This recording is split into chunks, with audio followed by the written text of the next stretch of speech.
Morning. I want to say this when I first thing started off. This is the most spontaneous of all my videos. It's 10 degrees Celsius in Taiwan this morning, which is cold for me. Not for a lot of you, but Celsius. I don't know what that is Fahrenheit. I had to convert it for you, maybe sometime. But I got my little. I put on my green hoodie, and I pulled because it's cold, and I pulled the hood up, and immediately I became one of my spirit guides. Roger Bacon,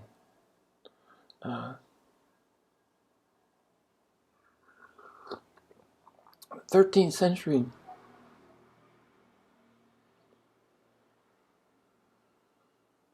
Franciscan monk. He's 25 years old, early in the order, because Saint Francis of Assisi, who founded the Franciscans, was only 20 or 25 years older than Roger Bacon. And Roger Bacon, those of you who don't know, he's credited with being the father of modern science, empiricism. But really fascinating is that he was an alchemist, he was an astrologer, and he was a scholar. So because in his day, the body of intellectual study included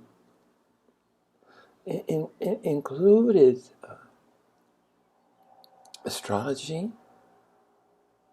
Can you imagine? Included astrology and alchemy.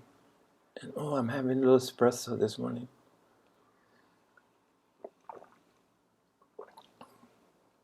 But this is the most obviously this is the most spontaneous video I've made out of all these.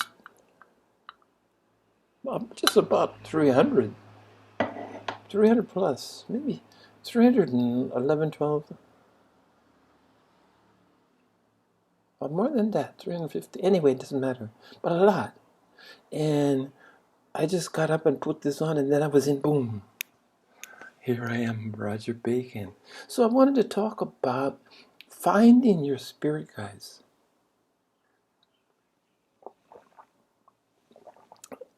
Sorry, I'm just going to keep going with this. Finding, and more importantly, it's, for me, it was just becoming aware of them. And it was only later, many years later, as I got closer to awakening, that they became more tangible, that I could see who they were. I just felt the presence, one on the left, one on the right, and all through my life, we walked through life together.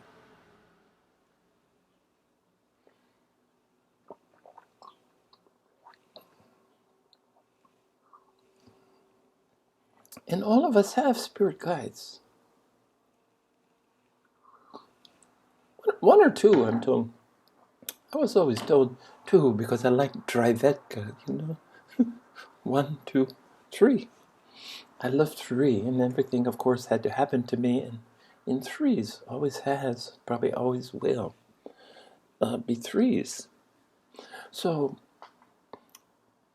let me tell you about the differentiation. First I was aware of, as an infant even, aware of someone in one of the corners, one of the 4 corners. Someone would be there. Usually over here it feels like maybe I'm right-eyed. I don't know, but up in that corner, from infancy, there was someone that was talking to me. First I noticed watching. Always watching. I've said before, I've asked my mom, who was that?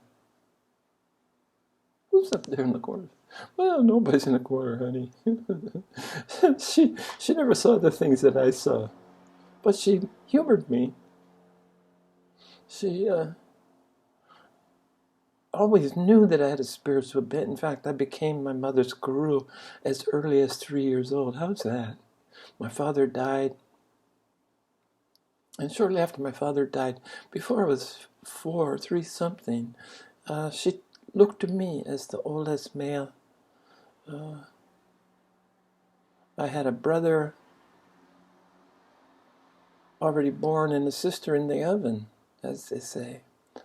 But she looked to me from a very early age as her teacher, as her guru. It's very strange. And it took me a long time of self-analysis to figure out what was going on, to figure out why I felt such a burden. And if you're talking, let me stop right here, because if you're noticing that the lighting might be a little less than, I had the bright light on that I usually shine, but my Roger Bacon is always been in the shadows. His hood would come down so that all you could see was shadows. So you see the shadows. I'm trying to recreate, because I'm really role-playing today. I'm really in the mood. But Roger Bacon, you couldn't ever see this. Just a shadow. And he never spoke. Never. Ever. At least spoke out loud. And additionally, this is interesting, he doesn't have any feet. And he floats. He's almost 7 feet tall, okay? But that's because he floats a foot off the ground with no feet. That I can see his vestment, his robe, his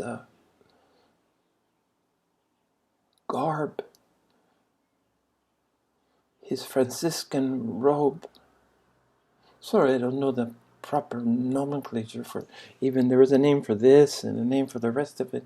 And Franciscans they denounced everything. Well, this is all they had. Much like many of the monks, past and present, all they have is their robe and a bowl. And their bowl was their begging bowl, that they would go through a ritual and go into their neighborhood and stand quietly and give blessings in return for food. So I've never seen Roger's bowl. All I've seen is and his hands are tucked into his pockets, and he just floats there. And he's my pillar of strength, obviously. And as I said, he's never spoken, but yet this was my beginning of understanding of heart to heart, in Qing, as the Chan practitioners, the Chinese Zen Buddhists call it in Qing, heart to heart. And that's how he communicated to me. He definitely communicated, but never verbally.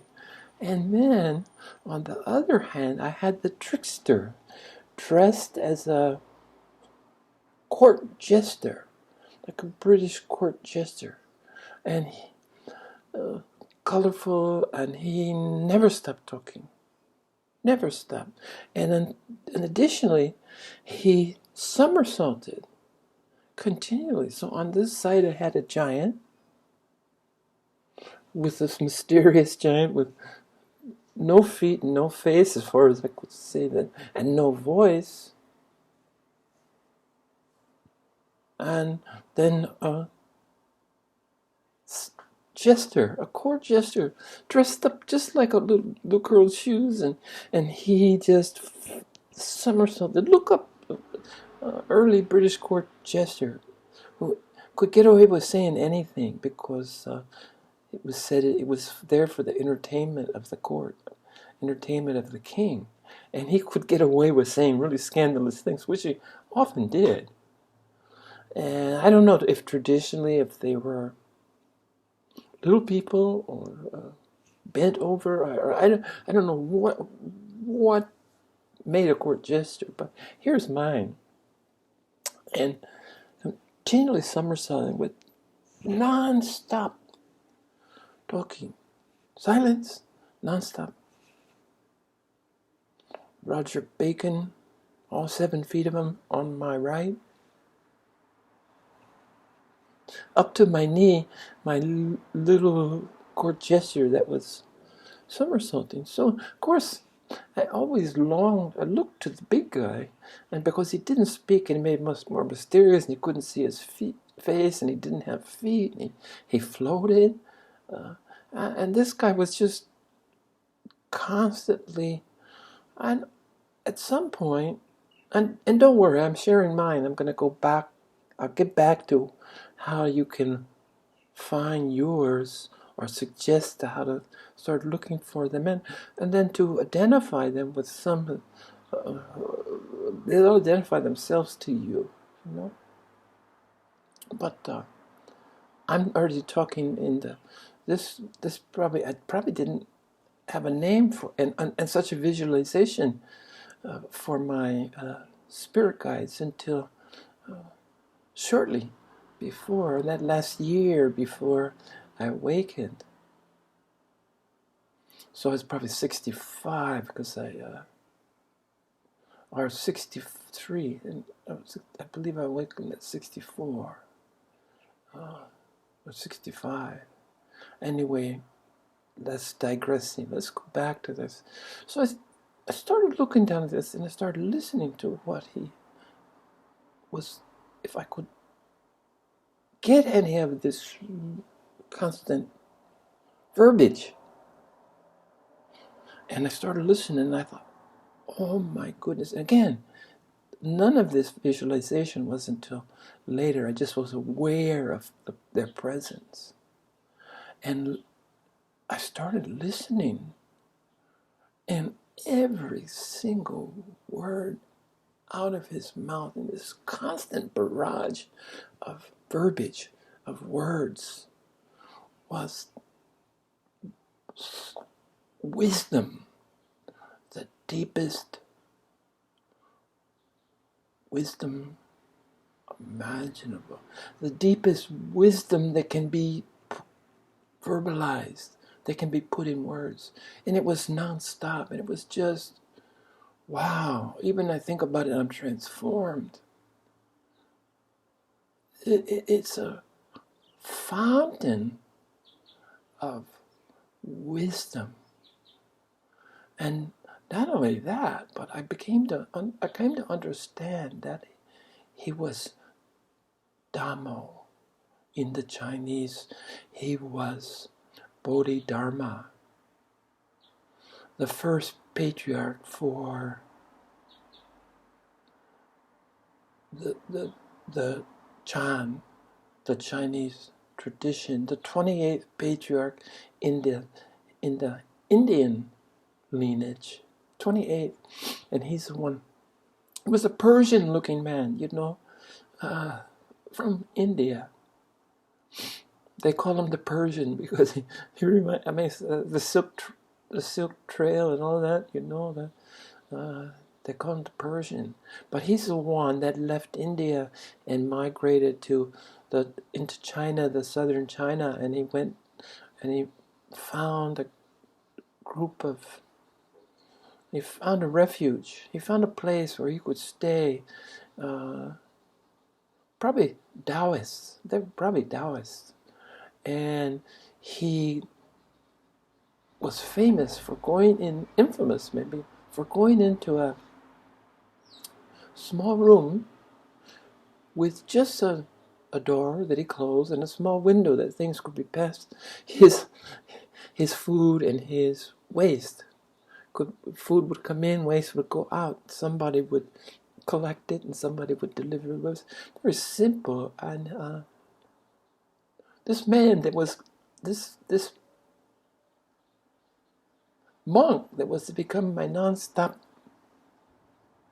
fountain of wisdom didn't talk for 9 years.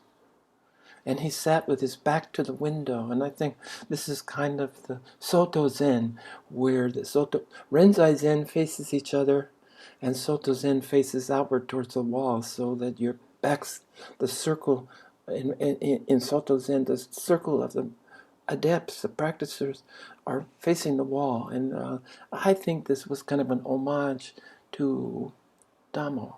I could be wrong, but Renzai Zen, the tradition that I was introduced, faced each other in meditation. And there's other differences, and I've talked about it before, but it doesn't really matter. Renzai Zen is the one that I found, the way of the samurai, the way of the warrior, the samurai code, the strict discipline. If you didn't sweat, you weren't meditating. We practiced martial art, and mine was walking, Zen walking. How's that for an art, huh? Zen walking, but it served me well because it said that true practitioner of the walking is the foundation of all the martial arts. It's your balance. And my Roshi, in his wisdom, they had Kyudo, the archery, and they had Kendo. And I wanted Kendo, hitting somebody with a stick. They had different forms, probably Judo or Aikido, that you could take, but my Roshi just would tell me to go. There's a line through the middle of the dojo, right down the middle, and he said walk, and you would put one heel to toe, one foot in front of the other, and I spent the better part of 2 years doing that. But afterwards, he sat me down and he said, this is the foundation. And this is what I wanted, because the Roshi gets to pick your martial art. You don't get to pick. And it's the same Roshi that's going to give you your koan, by the way, in a very elaborate, serious setting, in a small room, where he's in his regalia, and he's so... My Roshi was just a friendly, just like your buddy. You could have a beer with him. But in this setting of giving me my koan that I carried with me all the way till awakening without knowing what to do with it.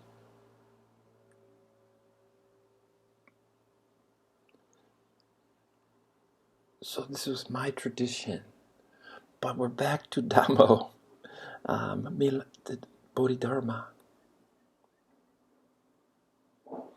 And after 9 years, he came out and he looked at the guys around him and he said, hey, you guys you're studying too much. You're doing too much. He was already starting this path of the samurai, where you have to be a warrior, and he started a tradition of Shaolin monks, the martial arts, the training that they would become so famous for.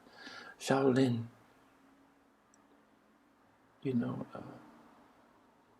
very well-known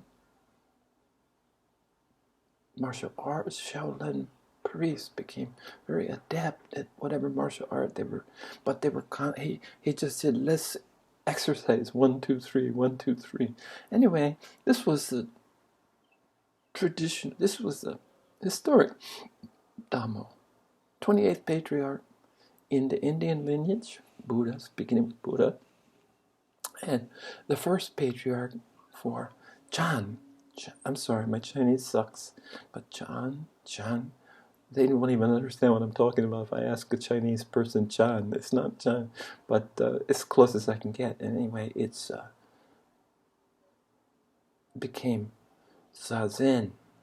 So Chan traveled through China, the practice, into Korea, and into Japan, where with the Japanese Zazen sitting, that I learned about from them, that I learned about the Zen practice. And it was only until I was probably 60 that I met a Chan master here in Taiwan that I studied with for, I guess, 5 years before. Anyway, Dhammo.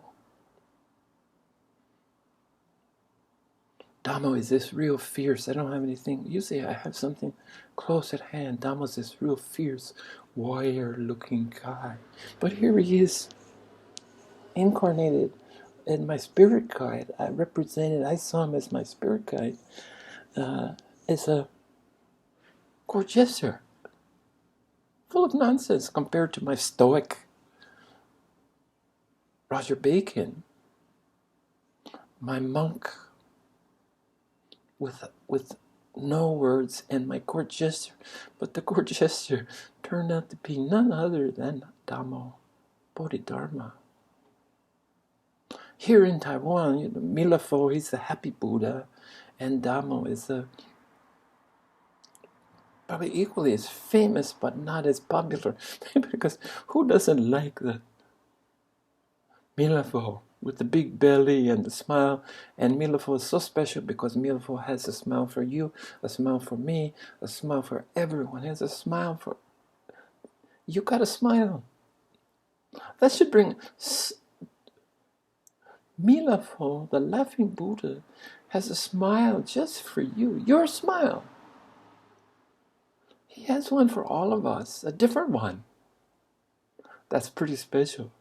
But I got the stern, But I got him in a garb of a fun garb. And he never stopped somersaulting. And it's so interesting because they were side by side. And again, I was probably 64 before they identified themselves to me. Okay. So the first step, we're talking about finding your spirit guide or spirit guides, is start to pay attention, start to realize that you're never alone. I was talking about that's my higher self up there that communicates.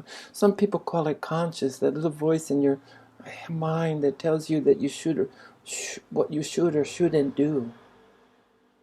And that's your higher self. That's different than your spirit guides. Your higher self was always elevated. Wow, it elevated and got brighter. I don't know, did you see that? Elevated. Oh, this morning is magic. I tell you, this is really magic. It might sound like I'm my court jester, that I'm spouting gibberish, but I believe that every word coming out of my mouth is a nugget of wisdom, because I'm inspired this morning. I woke up and got out of bed and put this on because I was cold, and bingo, here I am. It was just like,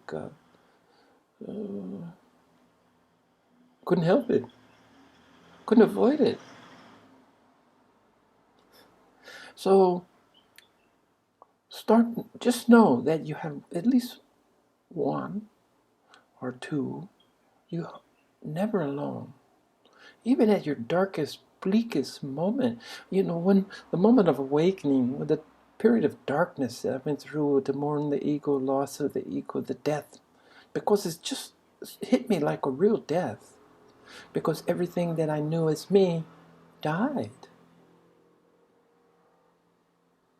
And I have to say, when I woke up the next day and I found myself as an infant on a cold, naked, on a cold, dark sidewalk, in just this grayish mist, I felt totally alone, and it was only in my innocence that I didn't feel my spirit guides. I'm sure they were there. I know they were there. They've never left me. But this is the only time in my life that I felt abandoned or utterly alone. And it's this innocence. And I remember this innocence. I want to share a little bit about my teacher, the Zen, the Chinese Zen teacher that I had here for 4 or 5 years, or maybe 5 years plus. When he told me once, he said that the thing that appealed to him, the thing that made him notice me and made him focus more on me than any of his other followers, is that I was innocent. This is his word, innocent and pure.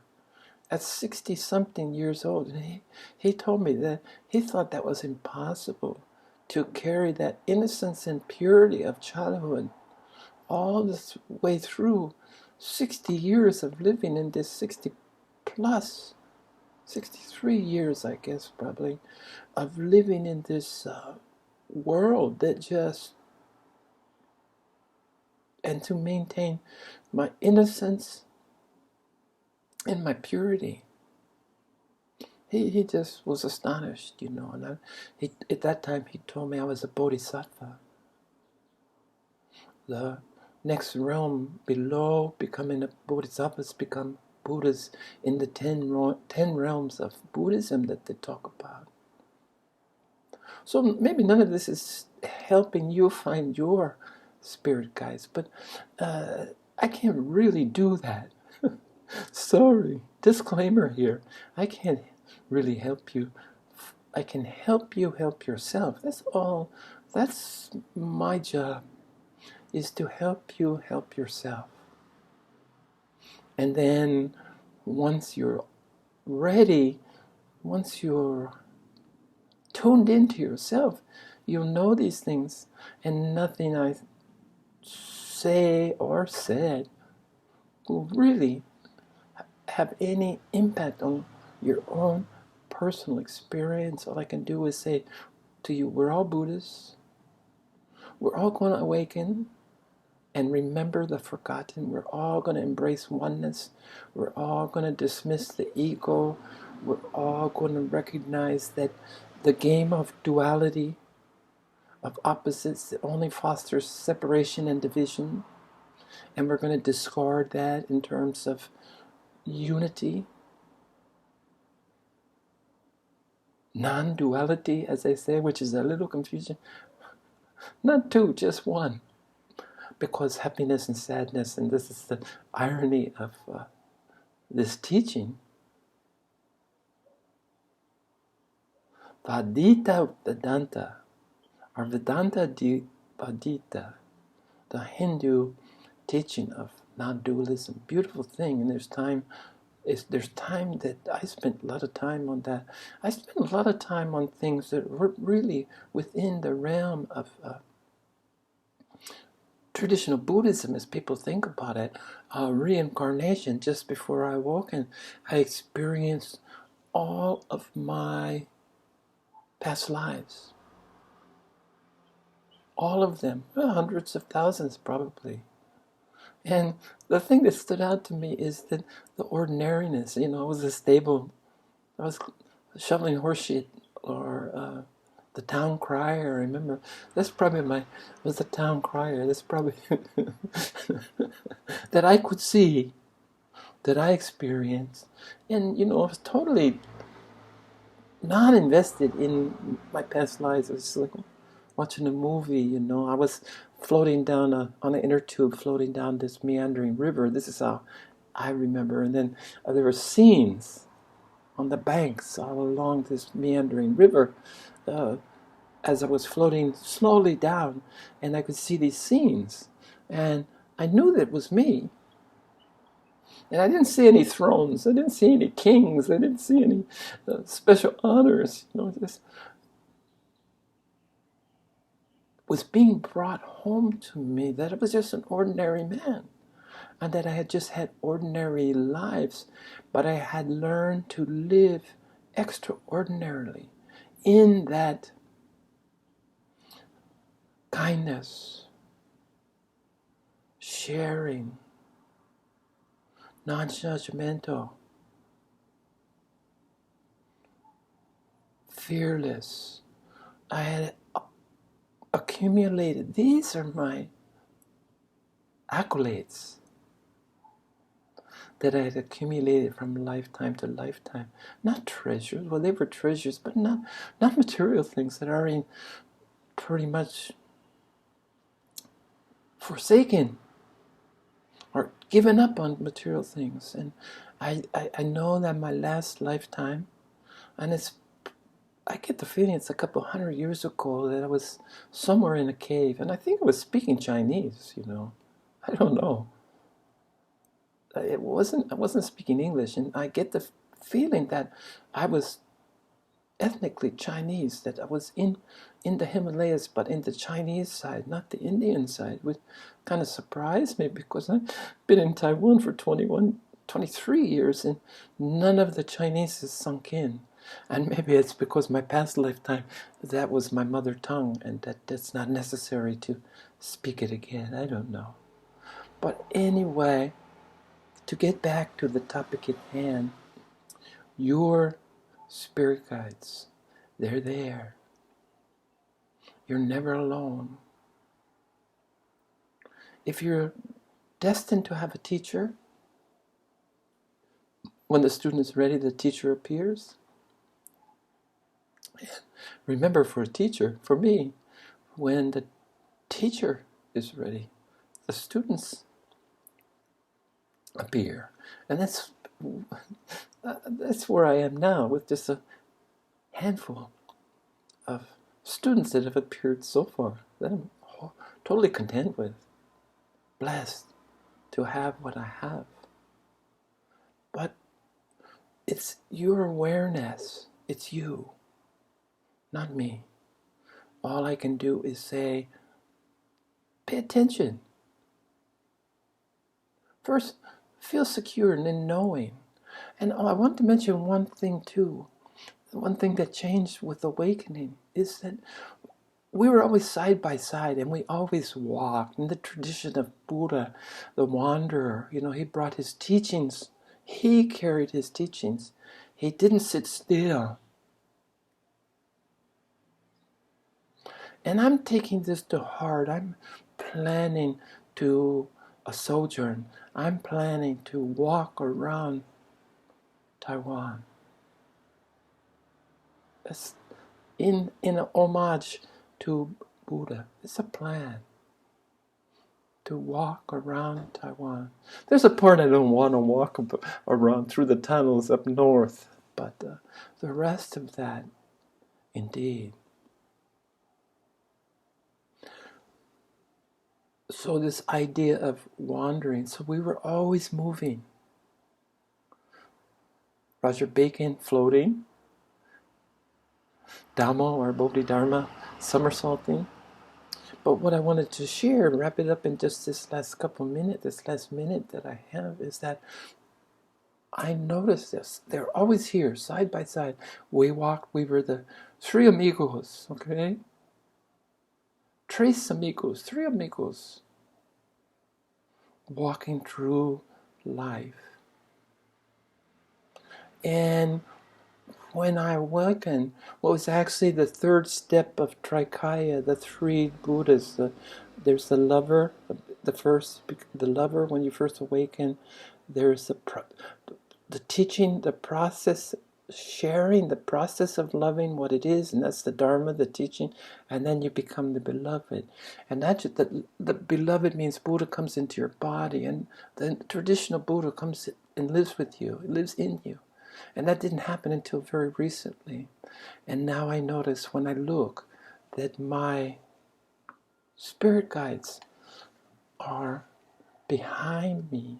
They follow me now.